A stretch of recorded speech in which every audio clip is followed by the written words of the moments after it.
بسم اللہ الرحمن الرحیم۔ السلام علیکم ورحمۃ اللہ وبرکاتہ۔ محترم سامعین و ناظرین، امید ہے آپ حضرات خیر و عافیت سے ہوں گے۔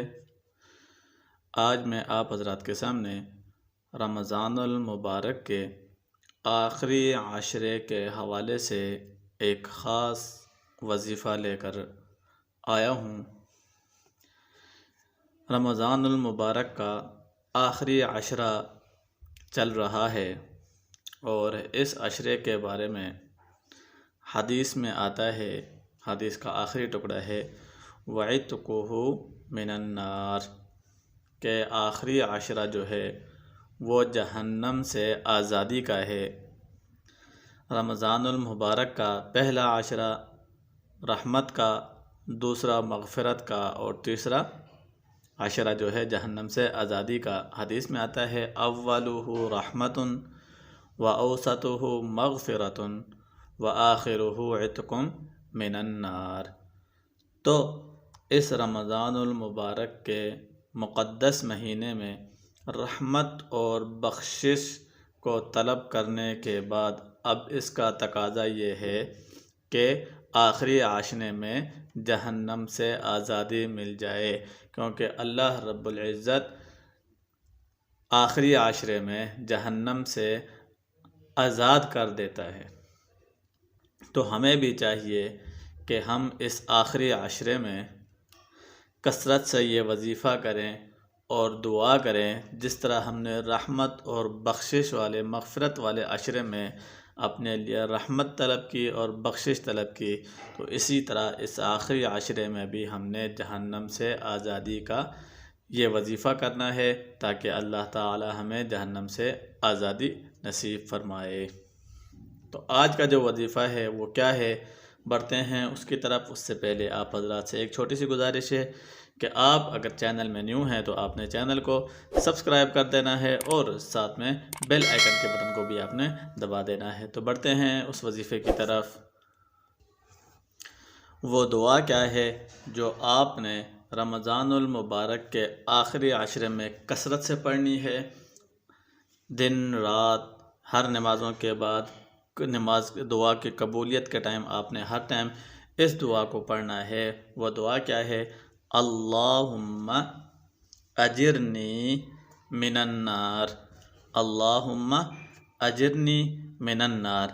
آپ نے اس دعا کو دو طریقے سے پڑھنا ہوتا ہے۔ ایک یہ ہے کہ اگر آپ اپنے لیے پڑھنا چاہتے ہیں تو آپ نے اللہم اجرنی من النار، کہ اے اللہ مجھے جہنم کی آگ سے بچا۔ اور دوسرا یہ ہے کہ اس دعا کو دوسرے طریقے سے جو پڑھنا ہوتا ہے وہ ہے اللہم اجرنا، اللہم اجرنا من النار، کہ اجرنا کا آپ سب کے لیے کر سکتے ہیں، اپنے لیے، اپنے گھر والوں کے لیے، اہل و عیال کے لیے اور تمام امت مسلمہ کے لیے۔ اب تقاضا یہ ہے کہ جس طرح ہم اپنے لیے دعا کرتے ہیں، ہمیں چاہیے کہ ہم تمام امت مسلمہ کے لیے اس دعا کو کریں کہ اللہم اجرنا من النار، کہ اے اللہ ہم تمام امت مسلمہ کو جہنم کی آگ سے بچا دے۔ اس وظیفے کو آپ نے کثرت سے کرنا ہے۔ روزانہ آپ 313 مرتبہ پڑھیں۔ 313 کا جو لفظ ہے وہ کثرت میں آ جاتا ہے، آپ نے اس کو کثرت سے 313 مرتبہ پڑھیں۔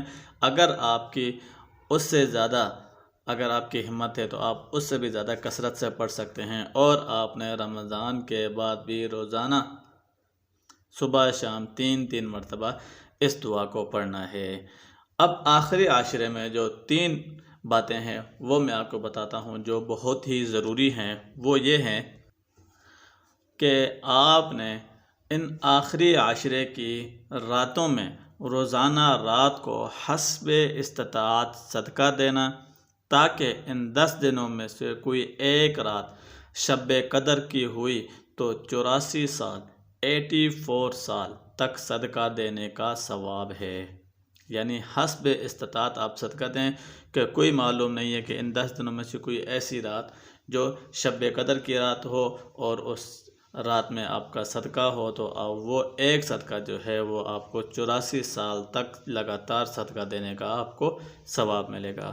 اور دوسرا یہ ہے کہ روزانہ رات کو ان آخری 10 دنوں میں روزانہ رات کو 2 رکعت نماز نفل پڑھیں، تاکہ ان 10 دنوں میں کوئی ایک رات شب قدر کی ہوئی تو 84 سال تک نفل نمازوں کا آپ کو ثواب ملے گا۔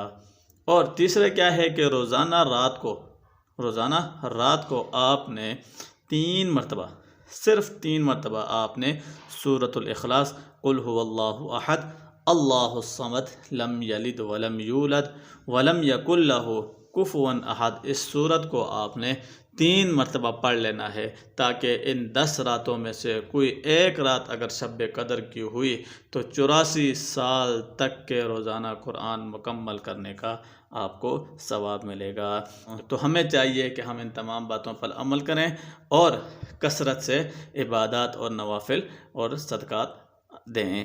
تو امید ہے آج کی یہ ویڈیو اور یہ باتیں آپ کو سمجھ میں آ گئی ہوں گی اور پسند آئی ہوں گی۔ اگر آپ کو یہ سمجھ میں آئی ہے تو آپ نے ویڈیو کو آگے شیئر کر دینا ہے، تاکہ اس سے اور بھی لوگ فائدہ اٹھا سکیں اور آپ ثواب کے مستحق بنیں۔ تو دیجیے مجھے اجازت، ملتے ہیں ایک نیکسٹ ویڈیو میں نئے ٹاپک کے ساتھ۔ تب تک کے لیے اپنا اور اپنوں کا ڈھیر سارا خیال رکھیے گا، دعا میں ضرور یاد رکھیے گا۔